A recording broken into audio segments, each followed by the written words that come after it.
Good afternoon students. हम पढ़ रहे हैं रिएक्शन विथ बेसिस।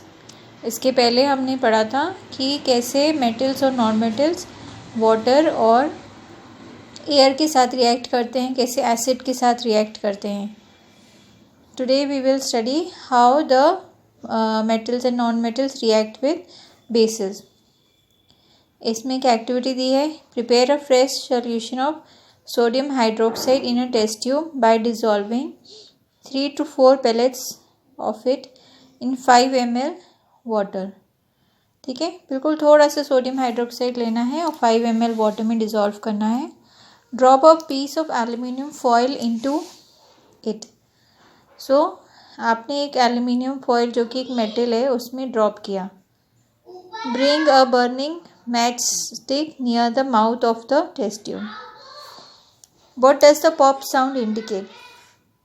अपन ने पहले पढ़ा था कि जो नॉन मेटल्स होते हैं वो तो रिएक्ट नहीं करते हैं एसिड के साथ, जो मेटल्स होते हैं वो रिएक्ट करते हैं और वो हाइड्रोजन गैस रिलीज़ करते हैं और उसमें एक पॉप साउंड आता है जब आप कोई भी फायर मैच स्टिक उसके पास ले जाते हैं। Metals react with sodium hydroxide to produce hydrogen gas. तो जब भी आप यहाँ पे मेटल्स जो है बेसिस, जो सोडियम हाइड्रोक्साइड एक बेस है, तो उसके साथ रिएक्ट जब करते हैं तो वो हाइड्रोजन गैस रिलीज़ करते हैं। और वो हमें कैसे पता चलेगा हाइड्रोजन गैस रिलीज़ हो रही है?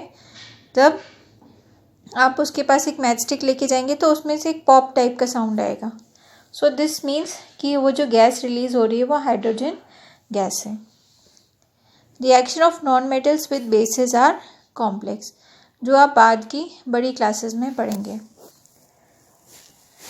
Next comes displacement reaction. जैसा कि वर्ड आपका डिस्प्लेस करना है, मतलब इस रिएक्शन में एक जो एलिमेंट है वो दूसरे एलिमेंट से रिप्लेस हो जाता है। Recall the activity of the reaction between copper sulphate and iron that you performed in class 7th। Let us observe some more reactions of this kind. इसमें एक एक्टिविटी है, आपको take 100 ml beaker and mark them as ABCDE। Take about 50 ml water in each beaker. Dissolve in each beaker teaspoon of each substance indicated in figure 4.6a. Keep the beaker undisturbed for some time. Record your observations in the notebook. तो आपने यहाँ पे beaker लिया 5 ABCDE और उसमें हर में 100 ml water लिया और इसमें 5 सब्सटेंसेस आपको डालने हैं। ठीक है, now what is the reaction? यहाँ पे रिएक्शन क्या है देखिए, जिंक सल्फेट प्लस आप में वाटर में जो आपने डिज़ोल्व किया सब्सटेंसेस को, जिंक कॉपर को डिज़ोल्व किया। ठीक है, तो zinc sulphate plus copper granules मिला, जिंक ग्रैन्यूल्स मिला। सेकंड वाले बीकर में आपने आयरन नेल्स लिया, तो copper sulphate plus iron nail reaction हुआ। थर्ड बीकर में आपने कॉपर लिया, कॉपर टर्निंग्स ली, तो आपने जिंक सल्फेट डाला उसमें और यहाँ पे कॉपर टर्निंग्स मिली। यहाँ पे फिफ्थ वाले बीकर में आपने अगेन कॉपर टर्निंग ऐड किया and iron sulphate is form by the reaction with water. Fourth वाले में आयरन नेल है, यहाँ पे जिंक सल्फेट के साथ रिएक्ट किया। अब क्या हो रहा है? What change do you observe in the various beakers? You have read that one metal displaces another metal from its compound in aqueous solution. In beaker A, zinc replaces copper to form copper sulfate. तो आपने यहाँ पे देखिए first वाले beaker में जो zinc है उसको कॉपर सल्फेट के साथ रिएक्ट किया, तो जब ये दोनों रिएक्ट होंगे तो जो जिंक है वो यहाँ पे कॉपर की जगह ले लेगा और जिंक सल्फेट बन जाएगा, ZnSO4 बन जाएगा। Okay, That is why the blue color of the copper sulfate disappears and the powdery red mass of the copper is deposited at the bottom of the beaker. तो यहाँ पे क्या हुआ, पहले ब्लू कलर था copper sulphate, जब zinc के साथ रिएक्ट किया तो क्या बन गया, जिंक सल्फेट बन गया। मतलब जिंक ने कॉपर की जगह ले ली और कॉपर को हटा दिया, तो जो कॉपर जो हट गया है वो नीचे यहाँ पे जमा हो जाएगा और ये एक रेड कलर का कॉपर यहाँ नीचे जमा हो जाएगा। The reaction can be represented as the following. Copper sulphate लिया आपने प्लस उसमें जिंक डाला, यहाँ पे क्या बन गया, जिंक ने यहाँ पे आके कॉपर की जगह ले ली और कॉपर को अलग कर दिया, तो जिंक सल्फेट बन गया plus copper. You can write down the reaction taking place in beaker B in the similar manner. तो इसमें क्या होता है, there could have been displacement of zinc by copper in beaker C and by iron in beaker E. Similarly, iron could be displaced by copper in beaker D.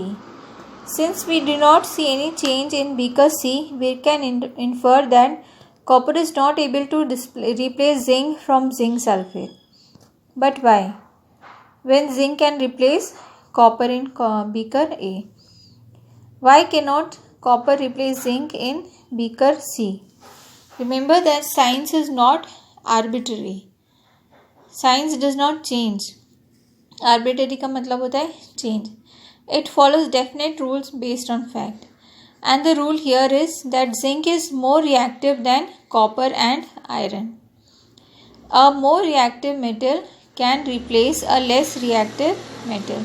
ये आपको line underline करनी है और आपको अच्छे से इसको लर्न करके रखना है. But a less reactive one cannot replace a more reactive metal. Now you can understand why there are no displacement reactions in beaker D and E. Now आपने यहाँ पे देखा कि beaker D में आयरन सल्फेट है और copper है और यहाँ पे जिंक सल्फेट है और आयरन नेल है, लेकिन क्या हो रहा है, यहाँ पे कोई डिस्प्लेसमेंट रिएक्शन नहीं हो रहा है।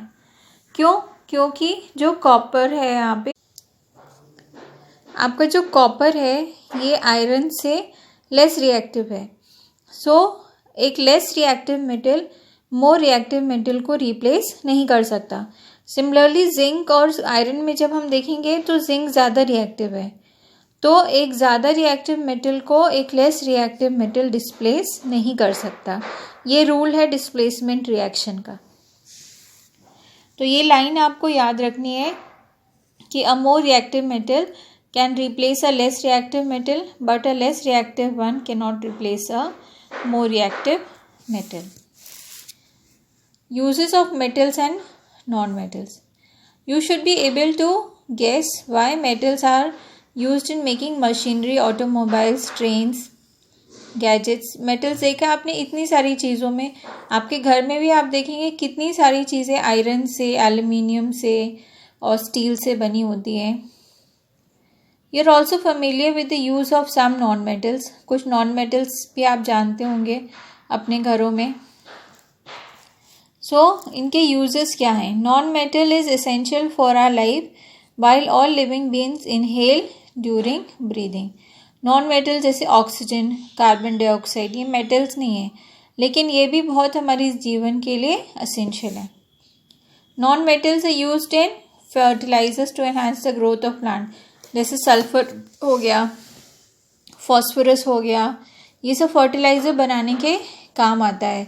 तो ये सब प्लांट के लिए बहुत नेसेसरी है। Non metal is use in water purification.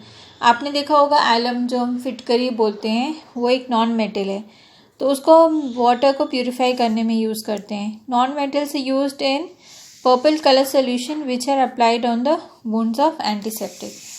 जैसे आपने देखा होगा कि बेटाडीन एक सोल्यूशन आता है, उसमें आपके वुंड्स पे लगाया जाता है।